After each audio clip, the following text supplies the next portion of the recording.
Halo semuanya, selamat datang. Hari ini kita bakal kupas tuntas salah satu topik paling dasar di matematika, persamaan garis lurus. Tenang aja, ini bakal seru dan yang pasti berguna banget buat kalian. Oke, kita langsung mulai ya. Pernah nggak kalian lihat pesawat lepas landas terus kepikiran, wow, presisi banget ya sudut naiknya? Nah, sudut kemiringan itu krusial banget dan tebak apa? Itu semua murni matematika yang lagi beraksi. Dan intinya adalah konsep yang bakal kita bedah hari ini, gradien. Ini dia peta perjalanan kita. Kita bakal mulai dari contoh di dunia nyata, lalu kita bedah apa itu gradien, kita siapkan alat-alat rumus yang kalian butuhin, lanjut jelajahin hubungan antar garis, dan terakhir ada beberapa tips jitu buat ujian nanti. Baik, mari kita mulai bagian pertama. Gradien di dunia nyata. Kalian bakal kaget deh seberapa sering konsep ini kita temui sehari-hari. Coba deh pikirin atap rumah yang bikin kita nggak kehujanan, atau tangga yang kita naiki. Kemiringan keduanya itu didesain pakai perhitungan, pakai prinsip gradien. Kalau tangga terlalu curam, kan bahaya. Kalau atap terlalu datar, airnya nggak ngalir. Jadi semuanya itu soal mencari kemiringan yang pas. Nah, sekarang kita masuk ke bagian kedua. Kita bakal benar-benar pahami apa sih gradien itu dari kacamata matematika. Siap buat bedah angka-angkanya? Jadi intinya gini, gradien yang sering kita kasih simbol M, itu cuma sebuah angka yang ngasih tahu kita seberapa curam sebuah garis. Gampangnya, ini perbandingan aja. Tiap kita maju berapa langkah, kita naik atau turun berapa langkah.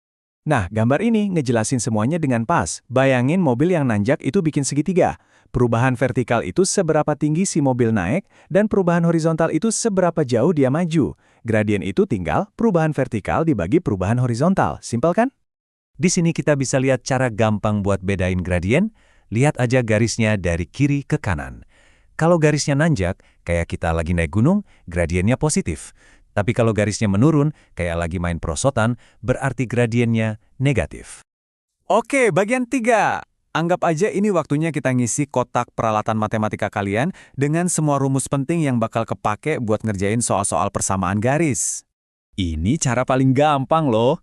Kalau kalian lihat persamaan dalam format Y sama dengan, langsung aja lirik angka yang nempel di depan X. Nah, angka itulah gradiennya. Nggak perlu ngitung aneh-aneh. Contohnya, di Y sama dengan 3X plus 2, ya gradiennya 3. Gampang banget kan?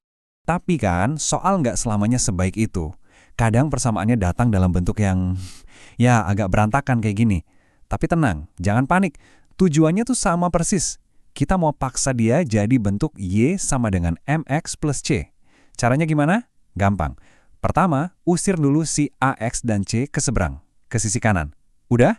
Nah, sekarang tinggal bagi semua suku sama B, supaya si Y sendirian. Dan, tada! Angka yang nempel di depan X, itulah gradien yang kita cari-cari.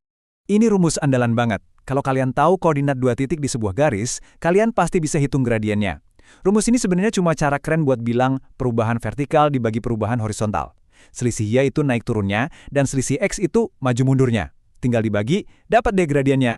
Oke, setelah kita jago nyari gradien, sekarang kita cari persamaan garisnya. Di sini ada 2 senjata utama. Rumus yang kiri itu buat situasi kalau kalian tahu gradien dan 1 titik. Nah, yang kanan itu dipakai kalau kalian dikasih 2 titik. Jadi tinggal pilih alat yang tepat dari kotak peralatan kalian, tergantung apa yang dikasih di soal. Lanjut ke bagian 4, kita lihat gimana konsep ini berkembang. Ternyata, cuma dari gradien aja, kita bisa tahu hubungan antara 2 garis. Keren banget loh. Ini dia aturan mainnya. Gampang banget diingat. Garis sejajar itu kayak rel kereta api. Arahnya sama persis dan nggak akan pernah ketemu. Kenapa? Karena gradien mereka sama plek. Nah, kalau garis tegak lurus, mereka ketemu di sudut 90 derajat. Hubungan gradiennya juga spesial. Kalau gradiennya dikaliin, hasilnya pasti -1. Yuk kita coba aturan tadi. Buat garis 1, kita ubah bentuknya dengan bagi semua sama 4, jadi gradiennya 16 dibagi 4, yaitu 4. Buat garis 2, kita bagi semua sama 6, jadi gradiennya 24 dibagi 6, hasilnya 4 juga. Nah, karena gradiennya sama-sama 4, berarti kedua garis ini beneran sejajar. Oke, bagian terakhir. Siap buat beberapa strategi yang bisa bikin kalian lebih unggul pas ujian? Yuk, kita belajar cara kerja yang lebih cerdas, bukan cuma lebih keras. Ingat nggak rumus yang tadi yang buat nyari persamaan dari 2 titik? Agak panjang kan? Nah, ada cara pintas super keren yang bisa hemat waktu banget dan ngurangin resiko salah hitung. Oke, siap buat cara cepatnya? Gini nih langkah-langkahnya. Pertama, susun aja kedua titiknya, atas bawah. Langkah kedua, tinggal kurangi ke bawah. Kalian bakal dapat selisih X sama selisih Y. Nah, disinilah triknya. Perhatiin baik-baik ya. Hasil selisih X itu langsung jadi angka di depan Y. Terus, hasil selisih Y, nah ini jadi angka di depan X. Bagian terakhirnya, kalikan silang koordinat aslinya, terus kurangi. Selesai! Emang sih, kedengarannya agak aneh di awal, tapi percaya deh, kalau udah beberapa kali latihan, ini cepet banget. Dan kutipan ini pas banget. Semua rumus dan metode ini tujuannya bukan buat bikin pusing.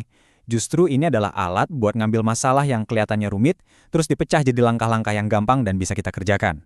Oke, sekarang giliran kalian nih buat tes kemampuan. Pakai rumus gradien dari 2 titik, masukin angka-angka yang kalian tahu, terus cari deh nilai P-nya. Coba di-pause dulu videonya dan kerjain ya. Sebelum kita selesai, ayo kita rangkum lagi apa aja yang udah kita pelajari. Kalian sekarang bisa lihat garis dan langsung tahu gradiennya positif atau negatif. Kalian bisa bandingin dua garis dan nentuin mereka sejajar atau tegak lurus. Dan yang paling penting, kotak peralatan kalian sekarang udah penuh sama rumus buat nyari persamaan garis di situasi apapun. Jadi, begitulah. Sekarang kalian udah punya semua alat dan pengetahuan dasar buat ngerjain soal-soal gradien dan persamaan garis lurus dengan jauh lebih percaya diri. Sebagai penutup, coba deh pikirin ini. Pas kalian jalan-jalan hari ini, coba perhatiin sekitar. Lihat deh kemiringan jalan, sudut tangga, atau bahkan cara sebuah pohon tumbuh. Matematika itu ada di mana-mana. Terima kasih udah nyimak pembahasan kali ini.